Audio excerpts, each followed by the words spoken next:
Crikey. I used to think that no American presidential election could be more strange than the ones we had in 2016 and 2020. Donald Trump, the Republican candidate, would just throw out random, fact-free statements, and they would be taken as gospel by his followers. That part of the electorate essentially turned his falsehoods into their reality. That's happening again this year. And one of the ugly falsehoods that's arisen is that Kamala Harris is not eligible to be president because her parents were not born in the United States. She was born here, however, in 1964 in Oakland, California. That made her birthright citizen and automatically eligible to be sworn in as president in January 2025 if she wins the election this November. Now, once I heard this rumor, and as I watched it become fact in the minds of some of Trump's electorate via talk radio and disreputable media outlets, I realized that you might want to listen to a show about birthright citizenship that we did several years ago. It explains not only the constitutional principles behind our type of birthright citizenship, but also the complicated history of how that constitutional right has been interpreted and applied. Now, the principle is simple. Any person born in the United States, no matter how they got here or who their parents were, is an American citizen. Also, any person born abroad who has at least one parent who is an American citizen is also automatically an American citizen. So you see that there are two versions of being born an American citizen.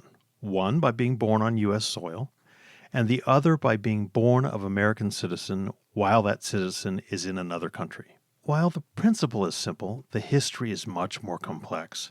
And, as you can imagine, that history is fraught with questions of who could call themselves an American, what races were thought to be worthy of being American at various times, and on and on and on. I wish I didn't have to re-release episodes like this, but as long as a great many Americans listen essentially to celebrities like Donald Trump and Joe Rogan, rather than learn even the most basic facts about our civic and political life from, teachers, experts, and even from the text of our own Constitution, I guess I'll have to play these shows again and again. This is Teddy Roosevelt, just back from charging up San Juan Hill. Damn it, Professor Buzzkill was already at the top, collecting historical evidence, busting myths, and taking names. I have to admit that he's a worthy competitor, and a damn fine Rough Rider. Join me in listening to this episode. It's sure to be bully.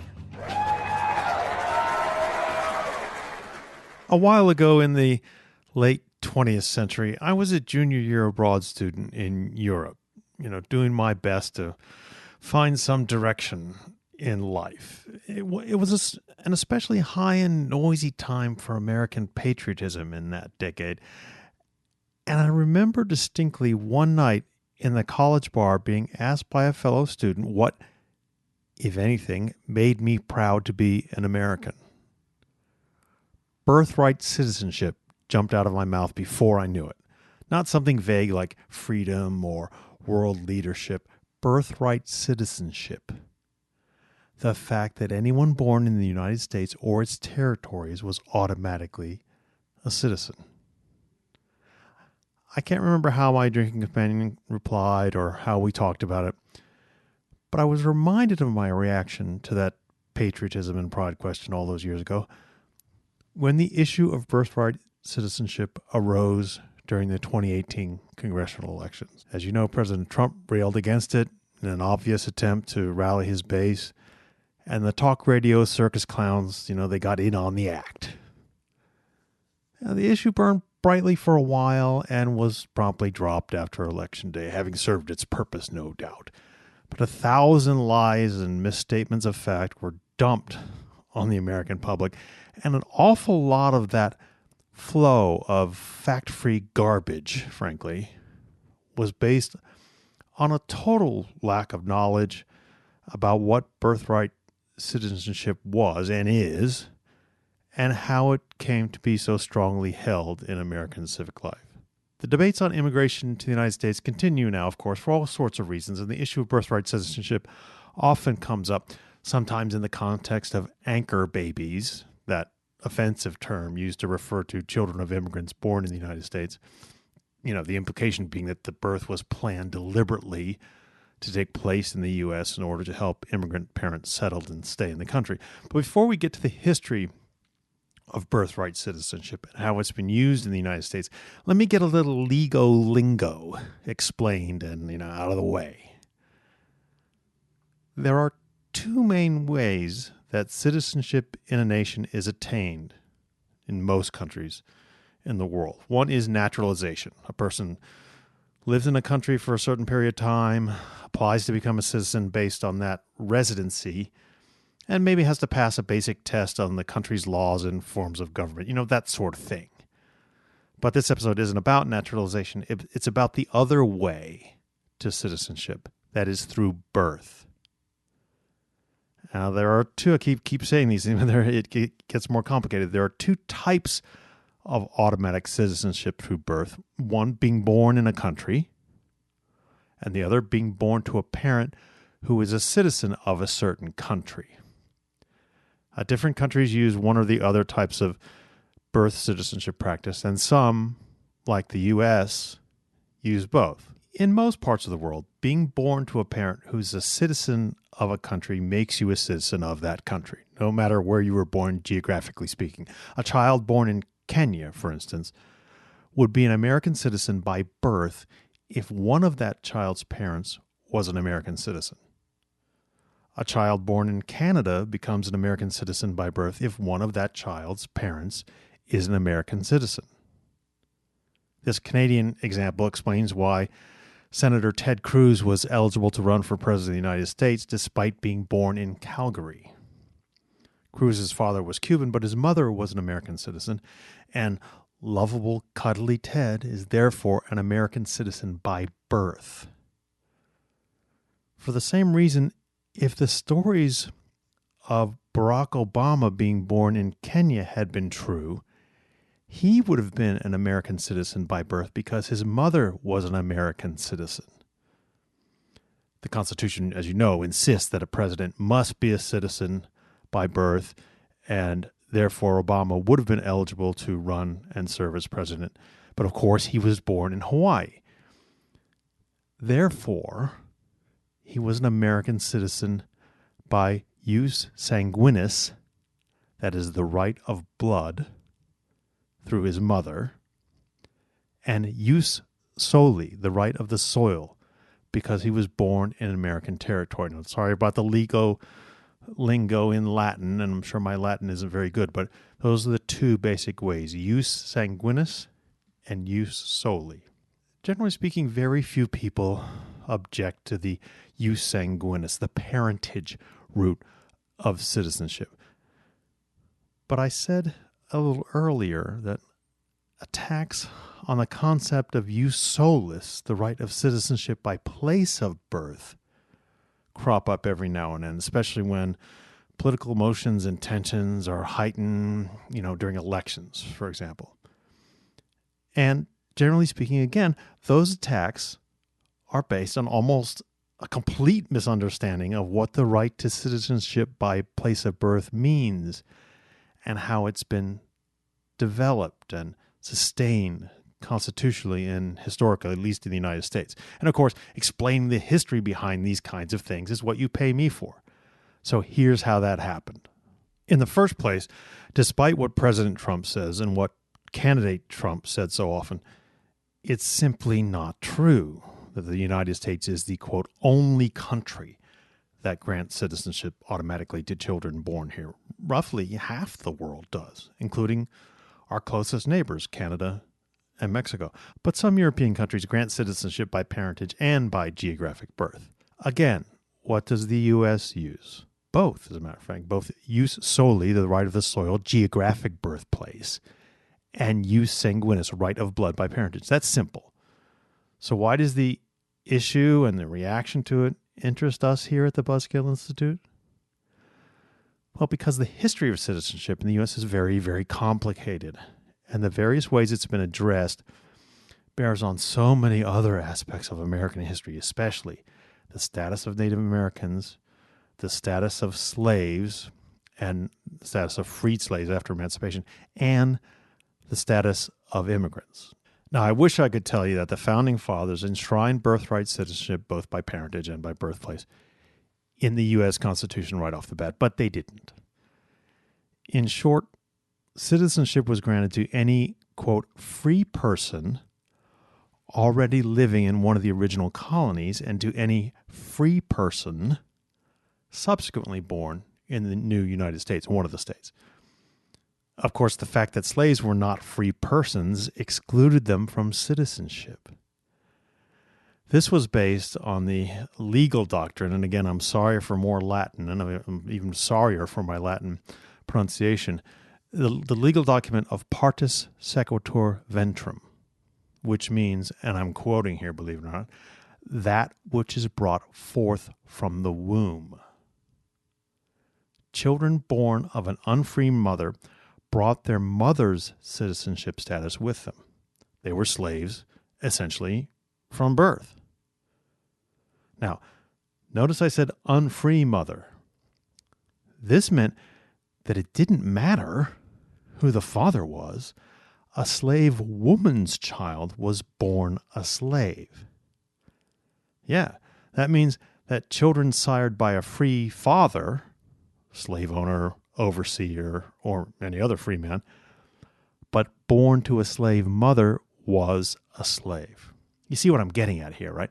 Most historians believe that Thomas Jefferson and his slave Sally Hemings had 6 children together. But all of those children were born slaves and not citizens, even though their father was a free white man and one of the founders of the country in which they were born. Birthright citizenship for slaves, for former slaves, and for freed peoples wasn't settled until the passage of the Civil Rights Act of 1866 and the ratification of the 14th Amendment in 1868. And essentially, it took the Union victory in the Civil War and the passage of the Emancipation Proclamation in 1863 to kind of put that issue at the heart of the American Constitution.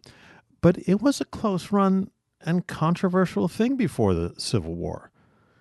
The famous, or infamous, depending on who you talk to, 1857 Dred Scott decision by the Supreme Court said that African Americans could never become citizens of the United States because, in the court's majority view at the time, the Constitution did not guarantee it to them, even those who were free, former slaves, freed men, or freed black persons born in the North, for instance. Now, the Dred Scott case deserves a show of its own, and we'll probably do one. But essentially, here's what happened. In a 10-year legal case starting in 1846 that eventually ended up in the Supreme Court in 1857, as I said, Dred Scott, the slave of an army officer, tried to gain his freedom by arguing that he had lived with his master in a free state, Illinois, and a free territory, Wisconsin, for 4 years. The Supreme Court ruled against him in 7-2 vote, saying that, quote, a Negro whose ancestors were imported into the U.S. and sold as slaves could not be an American citizen, no matter if he himself was free or was still a slave. It was obviously a purely racial decision. And the arguments about it, for it, against it, after it happened, really helped keep the issue in the national debate alive for the rest of the 1850s and 1860s. For example, in 1862, the U.S. Attorney General, Edward Bates, wrote that the Constitution, quote, recognizes and reaffirms the universal principle common to all nations and as old as political society, that the people born in a country do constitute a nation, and as individuals are natural members of the body politic. And I'm continuing this long quote here, but it's a really good one. It follows that every person born in a country is, at the moment of birth, prima facie a citizen. And who would deny it must take upon himself the burden of proving some great disenfranchisement strong enough to override the natural-born right as recognized by the Constitution in terms the most simple and comprehensive, and without any reference to race or color or any other accidental circumstance, end quote. Now, Bates, he had written this in a response to a letter from the Treasury Secretary, Samuel Chase, who had written to him asking about the citizenship status of free African Americans. And I think it represents the growing change that Bates's response, that is, represents the growing change in government opinion between the Dred Scott decision, 1857, and the early years of the Civil War. Now, two further decisions more or less sealed the matter. As I said, during Reconstruction, Congress passed the Civil Rights Act of 1866, which said, quote, all persons born in the United States and not subject to any foreign power, excluding Indians not taxed, are hereby declared to be citizens of the United States. Notice that it said Indians not taxed. This, in essence, meant Native Americans living on tribal reservations. But keep this exclusion in mind because it's important, and we'll get to it after the break. And of course, after the Civil Rights Act of 1866, the most important government statement about birthright citizenship was the 14th Amendment to the Constitution, which was ratified in 1868. It said, quote, all persons born or naturalized in the United States and subject to the jurisdiction thereof are citizens of the United States and of the state wherein they reside. You would think that was as clear and direct as it could be. But as we'll see after the break, history rarely lets us off that easy. Back in a minute. Hello, this is Antonia Buzzkill. Please support my daddy by going to ProfessorBuzzkill.com and clicking on the Patreon button.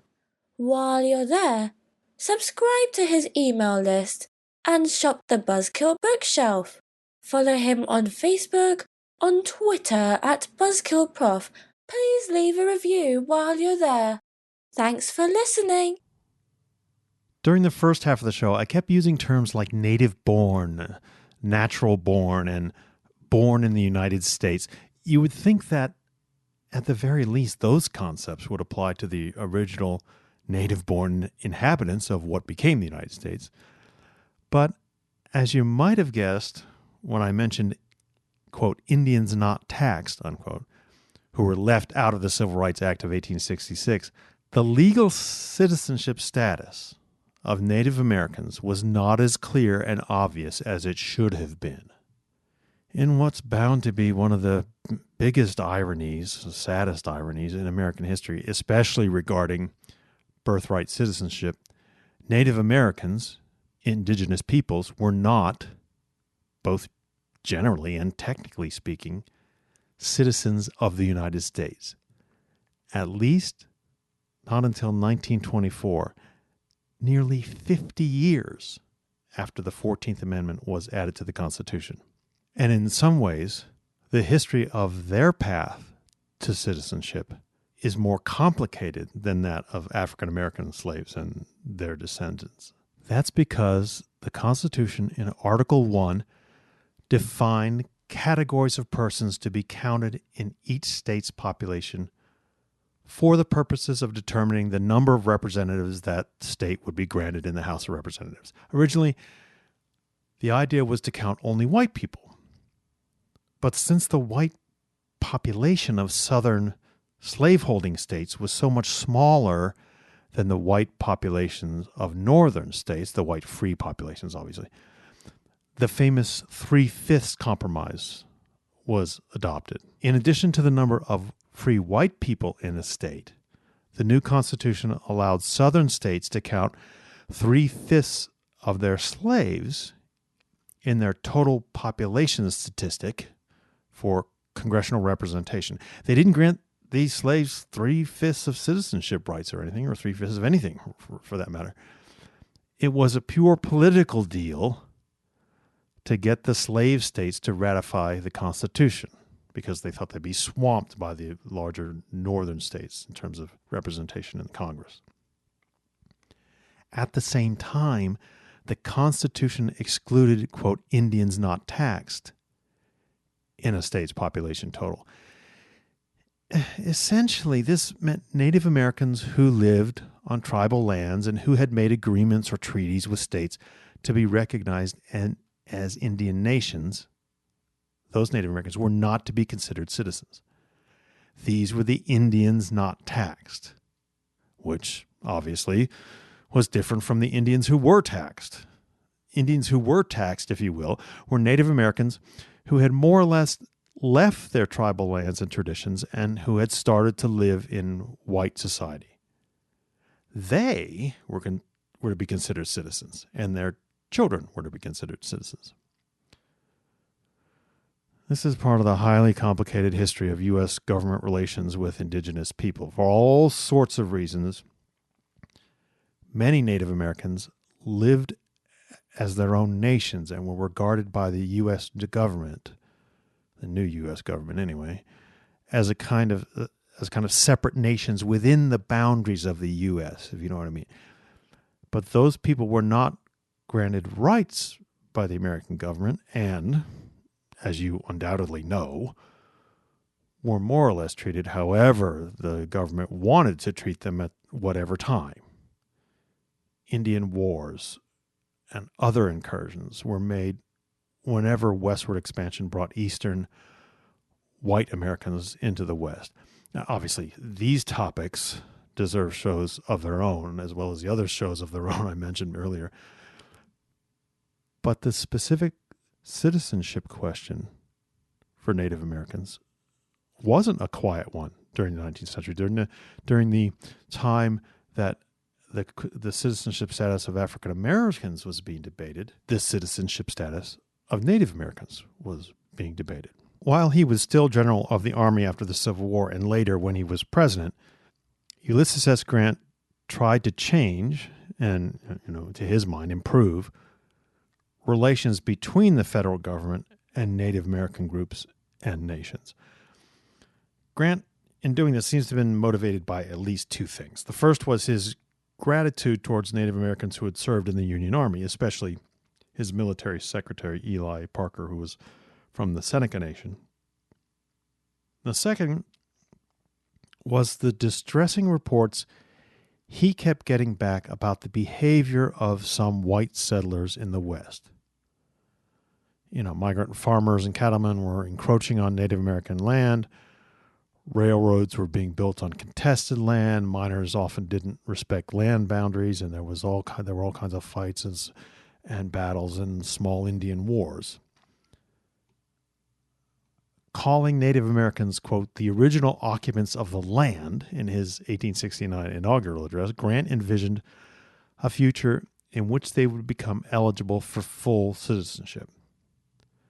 This would happen, Grant thought and argued, through a process by which Native Americans would be allowed, in fact, they'd be encouraged to participate in white American society and gradually trade their ancestral lands and traditions for the benefits of what was then modern white American life. But even this highly, assimilationist approach to citizenship for Native Americans was too much for most of the Congress and most government elites. More or less the entire course of his presidency, Grant's various attempts to open up military and other government positions to Native Americans were thwarted by congressional opposition. Not only that, significant numbers of Native Americans, especially leaders of tribes and nations, opposed what they saw as having United States citizenship, if you will, forced on them.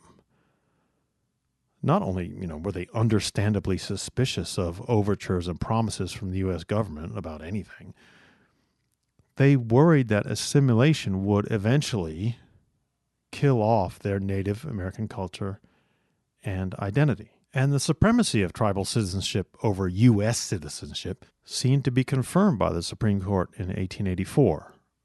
John Elk, a Native American from the Winnebago Nation, tried to renounce his tribal citizenship and claim U.S. citizenship in order to vote in 1880.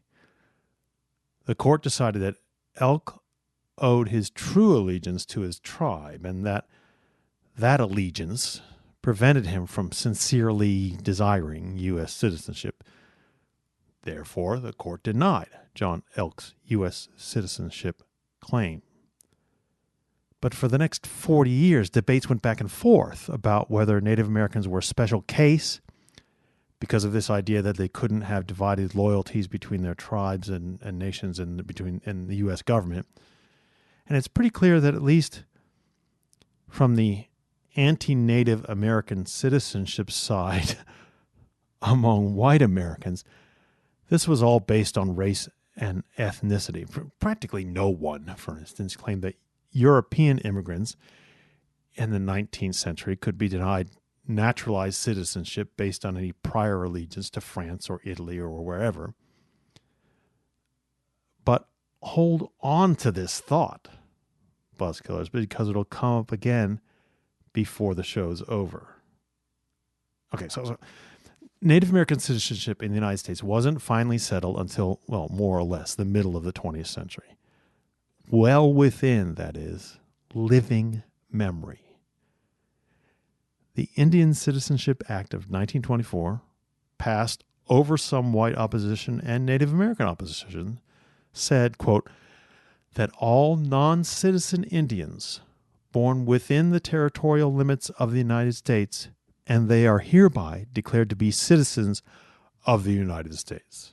Just like Grant had thought back in the years after the Civil War, there was a lot of grateful sentiment towards Native Americans who had served in the U.S. military during World War I, and that was sort of behind the push for the 1824 Act, and also pressure from progressives and reformers in the early 19th century who wanted to improve relations with Native Americans. But you see, the 1924 Act only made citizenship provision for Native Americans born after it was enacted.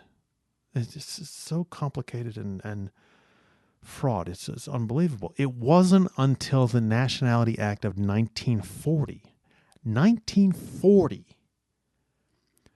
that all persons born in the United States, even those born before 1924, were granted birthright citizenship. Even then, some states withheld voting rights and other rights for Native Americans, and this practice lasted until it was finally abandoned by those states in 1948.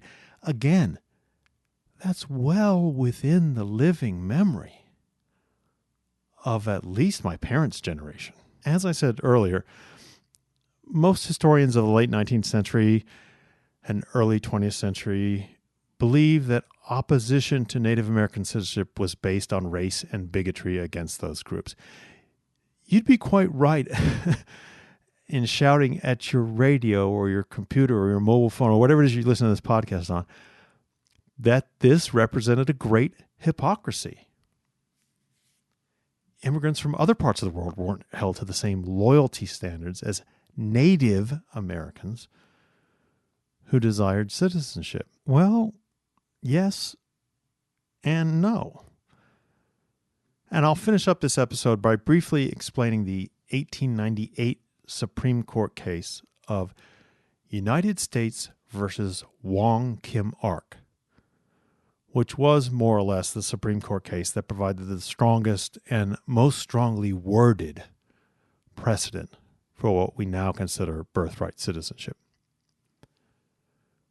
Born in San Francisco in 1873 to Chinese immigrants, Wong Kim Ark would normally have been considered a U.S. citizen because he was born here, as the idea of jus soli, which we mentioned at the beginning of this whole, the right of the soil, had it.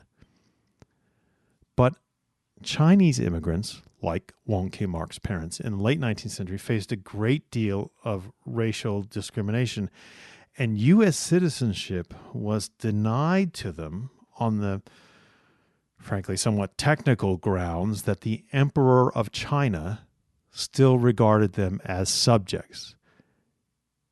And they were, again, technically under his control. Again, no serious scholar doubts that these U.S. restrictions were based on racism towards Chinese immigrants, and that they only used the, quote, worst subjects of the Emperor of China as a sort of rationalization.